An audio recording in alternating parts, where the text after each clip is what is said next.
천년을 이어온 신라는 통일신라를 거치며 수많은 유물과 문화를 남겼습니다.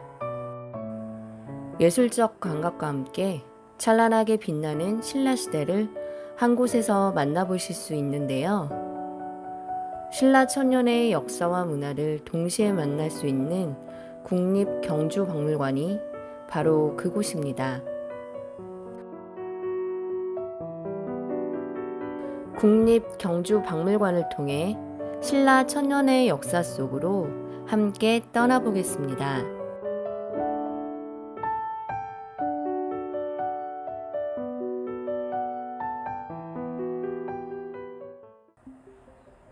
이곳은 신라 천년의 수도 경주에 자리하고 있는 국립경주박물관입니다. 가장 먼저 신라 역사관을 찾았는데요. 신라는 박제된 과거가 아니라 우리 곁에 살아 숨쉬는 현재입니다. 기원전 70만 년 전인 구석기 시대부터 기원 후 935년까지의 천년 왕국 신라의 문화유산을 만나볼 수 있습니다. 신라의 건국 과정과 성장을 먼저 살펴볼 수 있는데요. 그 시작은 구석기 시대로 거슬러 올라갑니다. 구석기 시대는 인류가 불을 이용하고 처음으로 도구를 만들어 사용하기 시작한 시대로 대략 250만 년 전부터 1만 년 전까지의 시기입니다. 당시 사람들은 먹을거리가 많은 곳을 찾아 무리를 이루어 옮겨 다니며 사냥과 채집을 했는데요. 동굴이나 강가에 일시적으로 머무르면서 살아가는 데 필요한 여러 도구를 만들어 썼습니다. 신석기 시대는 약 1만 년 전 빙하기가 끝나면서 시작해 기원전 3000년 무렵까지로 서서히 정착 생활을 해 나가며 토기와 간석기를 만들던 시기입니다. 돌의 일부 또는 전체를 숫돌에 갈아서 도구를 만드는 마제기법을 사용했고, 강가나 바닷가에 움집을 짓고 살면서 먹을거리를 얻었습니다. 무덤은 죽음이나 사후세계에 대한 사람들의 생각을 엿볼 수 있는 중요한 자료인데요. 신석기 시대에는 땅을 파고 시신을 묻는 경우가 가장 많았다고 합니다.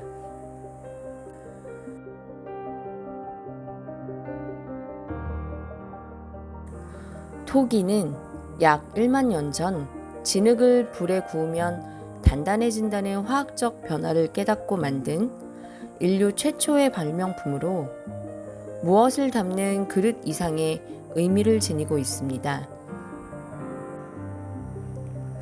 토기의 발명으로 끓이고 데치고 삶는 등 조리법이 다양해져 먹을거리의 범위가 한결 넓어지고 보관이나 운반이 손쉬워졌기 때문입니다. 신석기 시대에는 시기와 지역에 따라 다양한 무늬의 토기를 만들었습니다. 특히 기원전 5000년 무렵 한반도 중서부 지역에 처음 나타난 빗살무늬 토기는 한반도 전 지역으로 빠르게 퍼져나갔습니다.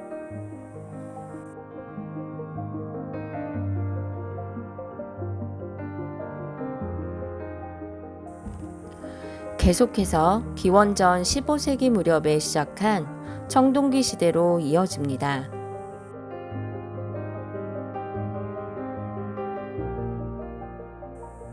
청동기 시대에 들어와 벼농사를 포함한 농경을 중심으로 정착 생활이 이루어지면서 큰 마을들이 생겨나기 시작했습니다.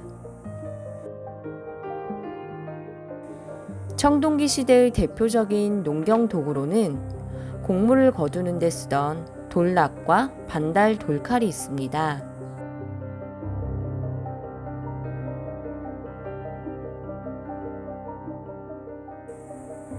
농경사회로 들어서면서 마을 사이에 경쟁이 벌어지고 먹을거리와 농사지을 땅을 둘러싼 싸움도 일어났습니다. 이에 따라 자연스럽게 다툼을 조정하고 마을 사람들을 이끌어줄 지배자가 필요했는데요. 무덤에 넣은 청동검이나 큰 간돌검 등은 지배자의 지위와 권력을 드러내는 상징품이라 할 수 있습니다.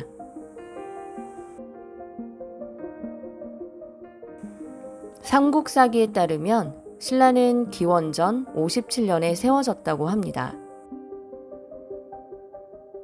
신라는 낙동강 동쪽에 터전을 마련한 진한 12개의 작은 나라 가운데 하나였으며 그때의 이름은 사로국이었습니다. 사로국 초기에는 이전의 민무늬 토기를 계속 사용했지만 이후 와질 토기를 새롭게 만들었습니다. 와질 토기는 단단하기와 바탕의계 성분이 기와와 비슷하다고 해서 붙여진 이름입니다. 신라의 토기는 직선적이며 기하학적으로 문이나 흙으로 빚은 사람 또는 동물의 형상인 토를 붙여 장식한 것이 많습니다. 고대 신라가 성장할 수 있는 동력이 되었던 것은 바로 철을 다루는 능력이었다고 합니다. 철을 자유자재로 다루면서 국력을 강화시켰는데요. 강력한 철제 무기와 함께 전투에서 몸을 보호하기 위해 쇠로 갑옷도 만들어 입었습니다.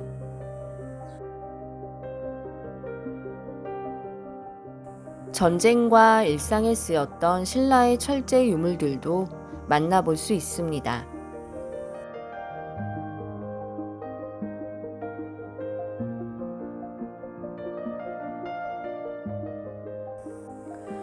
신라 건국 이래 기원 후 300년 즈음까지 지배층의 무덤은 널무덤 또는 덧널무덤이었습니다. 그 중에서도 널무덤은 구덩이 안에 나무 널을 넣은 것인데요. 여러 가지 철기와 함께 다양한 유물들이 출토된 모습입니다. 또한 덧널무덤에서 출토된 유물도 이어서 보실 수 있습니다. 2세기 중엽 무렵에 나타나는 덧널무덤은 구덩이 안에 나무 덧널을 만들고 그 속에 널과 부장품을 함께 넣은 무덤입니다. 국보 제195호인 토우장식 항아리의 모습입니다. 목 긴 항아리에 다양한 형상의 토우를 부착하여 최대의 장식 효과를 낸 신라의 가장 대표적인 토우장식 토기입니다.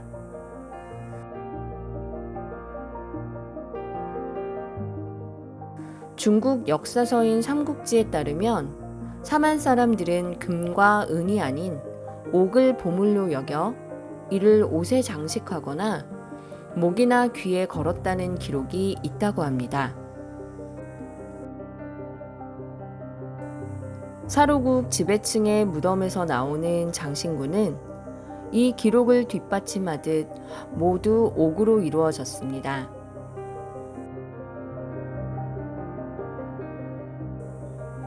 경주 교동의 한 무덤에서 도굴되었다가 1972년 압수된 금관입니다. 지금까지 발견된 신라의 금관 중 가장 오래된 것으로 여겨진다고 합니다. 8세기에 편찬된 일본의 역사책 일본서기에서는 신라를 가리켜 눈부신 금과 은으로 채색이 많은 나라라고 표현했다고 합니다. 금은 신라가 고대 국가로서 비약적인 성장을 하던 마립간 시기에 집중적으로 사용되었는데요. 왕은 금관을 쓰고 금 허리띠와 금반지 등으로 장식을 했습니다. 신라 무덤에서는 말이나 오리 같은 동물을 본떠서 만든 상형 토기가 종종 발견됩니다. 또한 신라 사람들은 굽다리 접시나 김목 항아리 등의 사람의 형상을 흙으로 작게 빚은 토우를 붙이거나 갖가지 무늬를 새겨 장식하기도 하는데요. 단순하지만 사실적으로 표현한 상형톡이나 토우 등에서 신라 사람들의 생활 모습과 희로애락을 엿볼 수 있습니다. 1921년 9월 어느 날 경주의 아이들이 흙 속에서 구슬을 발견하여 가지고 노는 것을 지나던 일본 경찰이 우연히 보았고 흙을 파낸 언덕에서 유물들을 확인했습니다. 그 언덕은 바로 무덤이었고 조사한 결과 뜻밖에도 금관을 비롯한 많은 유물들이 쏟아져 나왔는데요. 이 무덤에서 금관이 나와 금관총이라고 이름하였다고 합니다.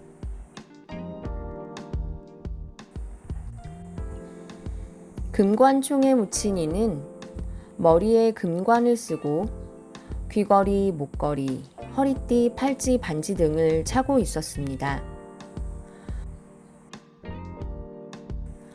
머리 위쪽 부장품을 담은 상자 속에는 그릇, 장식품, 무기 등 많은 보물들이 담겨 있었습니다.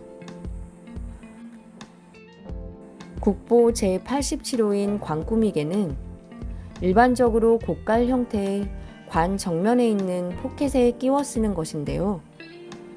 힘찬 새의 날개를 연상시키며 앞판과 양쪽 날개 3개를 조합하여 만든 모습입니다. 신라는 한반도 동남쪽 끝에 자리하였으나 끊임없이 새로운 문화를 받아들이면서 발전하였습니다. 외국과의 활발한 교류 사실을 보여주는 이국적인 물품에는 수입품도 있고 외래의 영향을 받아 신라에서 자체적으로 만든 것도 있습니다. 특히 고구려나 백제에서는 찾아볼 수 없는 유리그릇은 신라의 왕릉급 무덤에서만 확인되었습니다. 고대 사회에서 유리는 황금에 버금가는 귀중한 재료였기 때문입니다.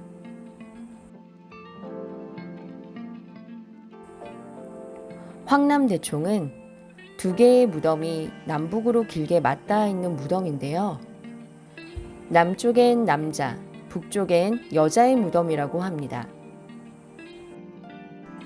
계속해서 황남대총에서 출토된 유물들을 만나보실 수 있습니다. 황남대총에서만 58,000점의 유물이 출토가 되었다고 하는데요. 무덤의 크기와 부장품의 규모로 보아 신라 최고 통치자였던 마릭왕과 그 부인의 능으로 볼 수 있습니다. 마립간, 즉 왕의 능에서 출토되어서 그런지 수많은 부장품이 전시되어 있는 모습입니다.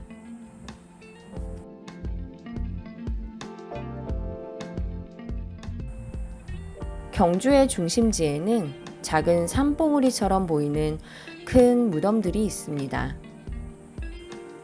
신라 사람들은 왜 이렇게 큰 무덤을 만들었을까요? 왕위 계승 원칙이 수립되어 왕권이 강화되면서 거대한 무덤을 만들고 온갖 호화스러운 물품을 가득 넣어 장례를 치르면서 그 누구도 넘보지 못하는 왕의 권위를 과시하기 위함이라고 합니다.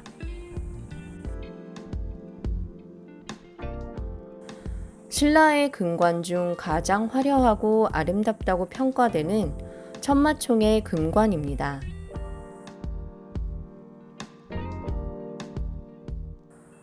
국보 제188호로 지정되어 있는데요. 별도의 어두운 공간에 오롯이 금관만 집중할 수 있게 조명을 비추고 있고 360도 모두 감상할 수 있도록 중앙에 놓여져 있어 화려함과 아름다움의 극치를 감상하실 수 있습니다.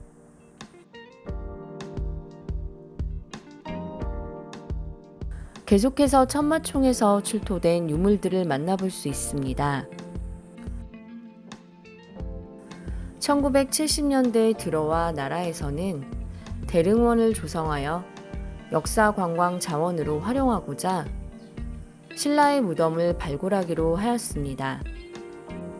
천마총 무덤의 주인은 금광과 귀걸이, 옥으로 만든 가슴걸이, 금제 허리띠 및 장식 큰 칼 등을 착용하고 묻혀 있었습니다. 자작나무 껍질로 만든 2장의 말다래도 들어 있었는데요. 껍질에 그려진 천마도 발굴을 기념해 천마총이라 이름 붙여졌습니다.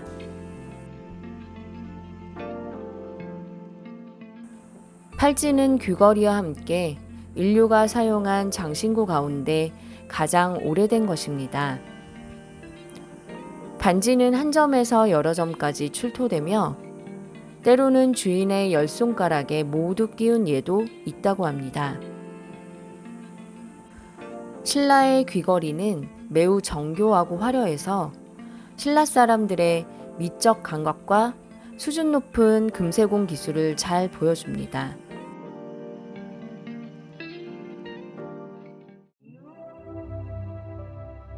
계속해서 신라의 강화된 왕권과 삼국통일 이후 본격적으로 꽃피우기 시작하는 통일신라의 문화를 만나보실 수 있습니다.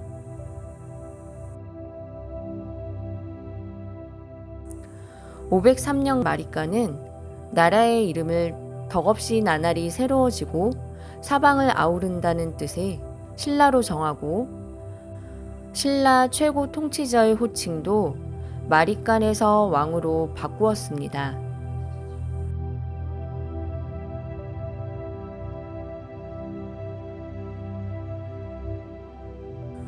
또 성을 쌓아 전쟁에 대비하였는데요. 591년 남산에 산성을 처음 쌓았고 2년 뒤에는 명활산성을 고쳐 쌓았으며 경주 서쪽의 선도산에 서영산성을 새로 쌓아서 적의 침입을 막았습니다. 남산에 성을 쌓은 내용을 새긴 비석은 지금까지 10개가 발견되었습니다. 신라는 태종 무열왕과 문무왕 대에 걸쳐 통일 전쟁을 완수하고 새로운 국가를 건설합니다. 무열왕은 왕자들과 김유신을 중용하며 지배체제와 왕권을 안정시켰습니다. 또한 당나라와의 외교에도 힘쓰며 통일 전쟁을 준비했습니다. 문무왕은 태종 무열왕의 첫째 아들인데요. 무열왕을 따라 백제 정벌에 나서서 큰 공을 세우고 왕위에 오른 뒤에는 통일에 힘을 쏟아 당나라군과 연합해 고구려를 멸망시켰습니다. 이후 당나라가 한반도를 차지하려는 야욕을 드러내자 당과 전쟁을 벌여 승리를 거두고 20여 년 동안 이어진 통일 전쟁을 마무리했습니다.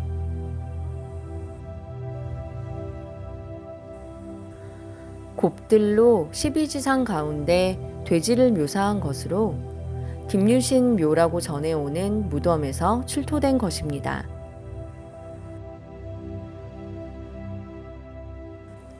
신라에는 종묘와 산천에 제사를 지내는 제도가 있었으며 제사는 중요한 국가 행사였습니다.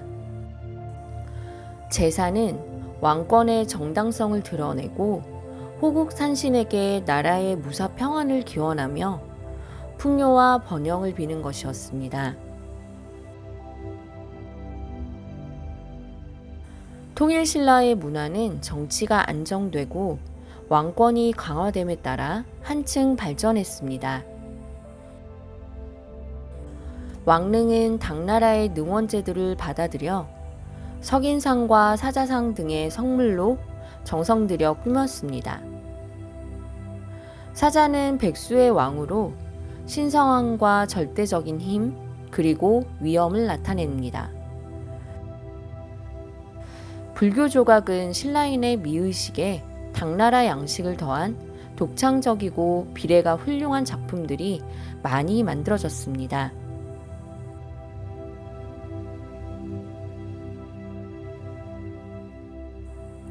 마립간 시기에 만들어진 돌무지 덧널 무덤은 규모가 크고 부장품이 화려했습니다. 이는 죽은 뒤에도 삶이 이어진다는 믿음을 반영하는 것입니다. 그러나 불교의 수용과 돌방 무덤의 도입은 사후세계에 대한 인식을 변화하게 만들었는데요. 부장품을 적게 넣으면서 돌을 다듬어 무덤을 꾸몄습니다.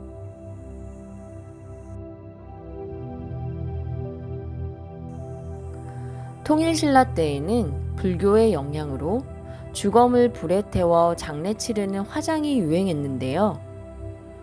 유골을 담는 용기가 왕경 주변에서 주로 발견되었습니다.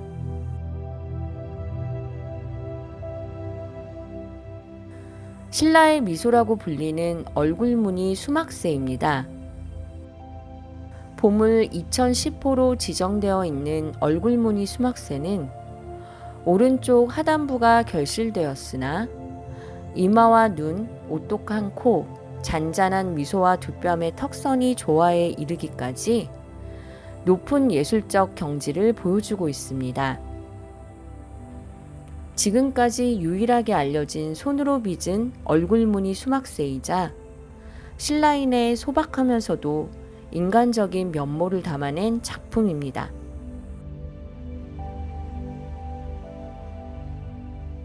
왕실은 귀족과 백성에게 부처의 신앙을 강조해 사상의 통일을 이루고 더불어 왕과 왕족을 신격화하고자 했지만 보수적인 귀족들의 반대로 쉽지 않았는데요.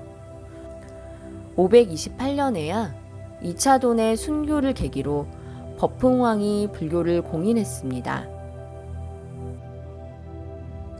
이 비석은 백률사에 있던 2차 돈 순교비입니다. 비석의 한 면에는 2차 돈의 순교 장면을 극적으로 묘사하고 있습니다.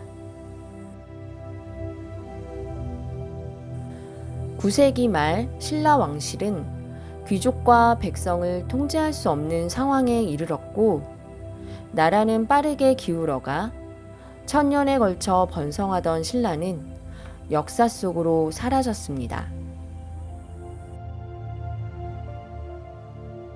계속해서 국립경주박물관의 신라 역사관 전시는 국은 기념실로 이어집니다.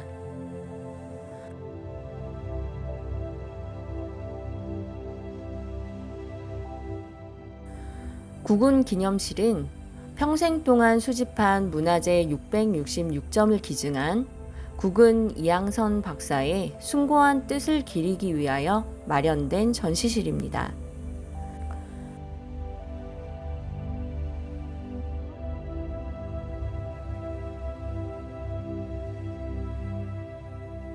국보 제275호의 기마 인물형 토기인데요. 당시 무사의 모습을 잘 보여주고 있습니다.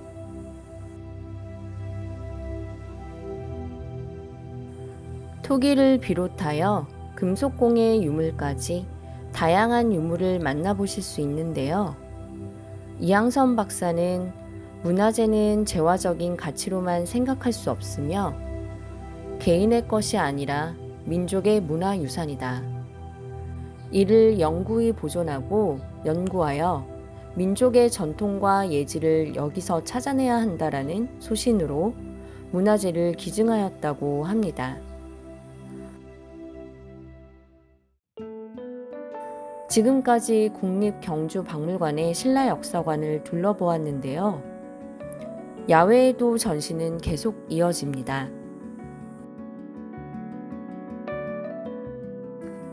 불국사 대웅전 앞마당 동쪽에 있는 다보탑을 그대로 만든 것이라고 하는데요. 그 옆쪽으로 석가탑의 모습까지 보실 수 있습니다. 1975년에 이곳으로 박물관을 옮긴 것을 기념하기 위해 세워졌다고 합니다. 이 석등은 경주 읍성을 비롯한 여러 곳에서 모은 부재들을 합쳐 만든 것입니다. 경주 분황사를 발굴 조사할 때 지진과 같은 자연재해 또는 전란의 피해로 머리가 잘려진 채 발굴된 불상의 모습입니다. 경주는 천년간 신라의 수도로 있었던 곳이라서 땅만 파면 유물이 나온다고 하는 말이 있을 정도인데요. 신라의 모든 것들이 다 모여 있다고 해도 과언이 아닐 정도로 너무나도 많은 유물을 만나볼 수 있었습니다. 마지막으로 에밀레종이라고 불리는 성덕대왕 신종을 만나보실 수 있습니다. 신라 경덕왕이 아버지 성덕대왕을 기리기 위해 만들기 시작해 손자인 회공왕 때 완성하여 총 34년이 걸린 통일신라 시대 최고의 종입니다. 아름다운 소리를 내는 가치를 인정받아 국보 제29호에 등록되어 있는데요. 현재는 종의 보호를 위해 타종이 금지되었고 20분마다 녹음된 종소리를 틀어주고 있습니다.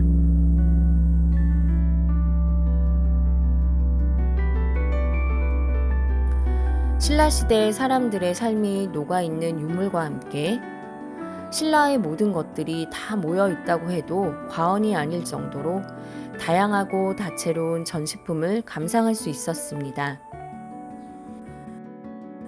신라의 문화유산을 한눈에 살필 수 있는 한국의 대표적인 박물관인 국립경주박물관에서 신라천년의 숨결을 느껴보시기 바랍니다.